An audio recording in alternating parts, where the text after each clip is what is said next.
Kumusta sa ating mga ka-agri dyan? Ay ba tayo?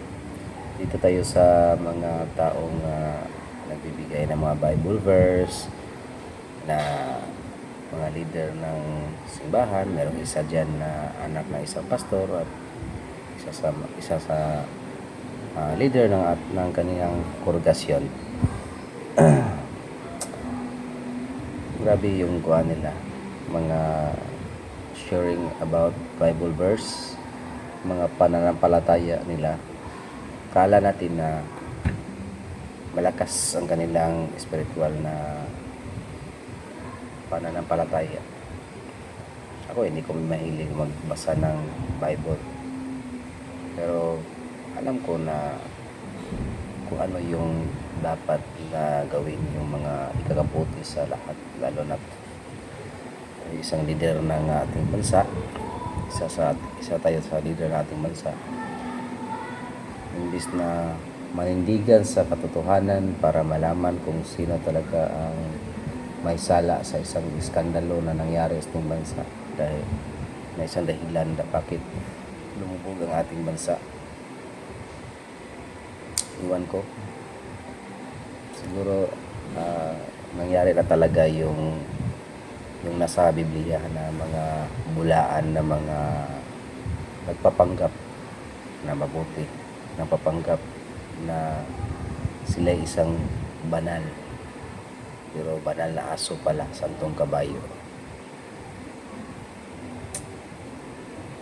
Wala na talaga, parang isang divine intervention na lang talaga ang makapagligtas sa mga Pilipino na naghihirap talaga ngayon. Lubog na ang bansa, lubog sa utang,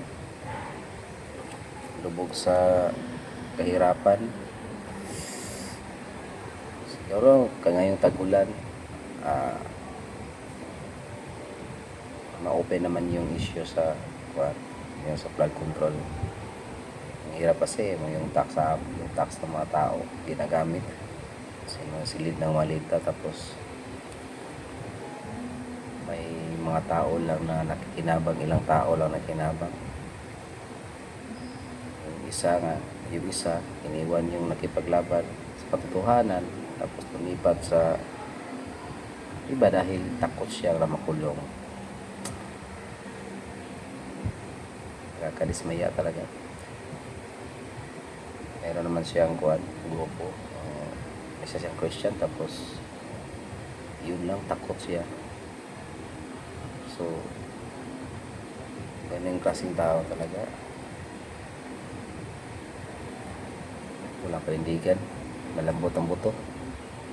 Hindi tulad ng isa, yung si Senator Jinggoy Estrada, mas mabuti pa yung wala yung dinadala na isang congregation, wala yung religion na sila ang nag-leader, pero nanindigan siya na wala talaga siyang alam o hindi siya sangkot sa issue na yan, at willing siya mapakulong. Kaya ngayon nakalitin siya, nakulong siya dahil hindi siya lumipat. Alam na natin niya lahat. Nakakarismaya lang, dahil sana mapanagot na sana yung mga may kinalaman doon, pero wala. Nakakainis, nakakahinayang at nakakainis at ano talaga. Ako isang guro din, pero magbabayad kami ng tax. Ang hirap kasi,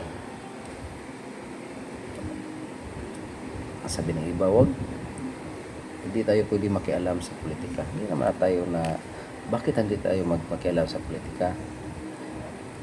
Na nagbabayad kami ng tax, nagtatrabaho kami, right natin na maguro. Kayo mga duwag kayo, wala naman yun sa Magna Carta. Yun lang mag-campaign ka, yun, mag-endorse ka ng politiko, yun, bawal talaga yun. Pero yung magbigay ka ng opinion o kritisismo, karapatan natin yan. Hirap talaga. nakakalungkot ang nangyari sa ating bansa. Sana mayroon ng divine intervention para matapos na itong lahat. At maging maginhawa naman ang buhay ng mga Pilipino. Dahil mas okay na sana yung panahon ni FRRD. Pero maraming infrastructure, maraming project, maraming trabaho, magaling ang yung serbisyo. Kung nagka-COVID, ayun. At saka kawawa ang matanda nakipaglaban sa problema ng bansa pero pinadala sa lahig. Iwan ko talaga. Divine intervention na lang talaga makapag-stop nito sa mga kawalang hiyang mga taong to.